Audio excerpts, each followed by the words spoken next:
আপনার টাকা ঘুমাচ্ছে নাকি কাজ করছে? ইনভেস্ট করা কেন দরকার?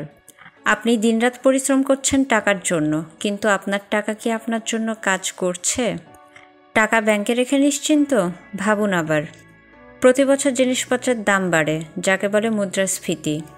এই হার যদি হয় 6% আর আপনার সেভিংসে মিলে মাত্র 4% সুদ, তাহলে আপনার টাকা আসলে হারাচ্ছে তার শক্তি। ইনভেস্টমেন্ট মানে হচ্ছে টাকাকে কাজে লাগানো।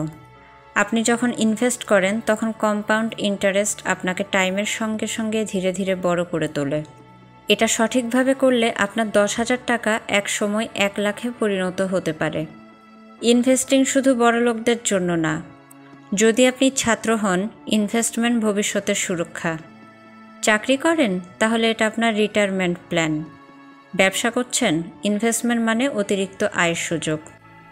ছোট পরিমাণ দিয়েই শুরু করা যায়, সবচেয়ে বড় বিষয় হচ্ছে শুরু করা। একটা সময় আসবে যখন আপনি আর কাজ করতে পারবেন না, আপনার ইনভেস্টমেন্টই তখন হবে আপনার আয়ের উৎস। তাই আজ থেকেই সিদ্ধান্ত নিন, আপনার টাকা যেন আপনার জন্য কাজ করে।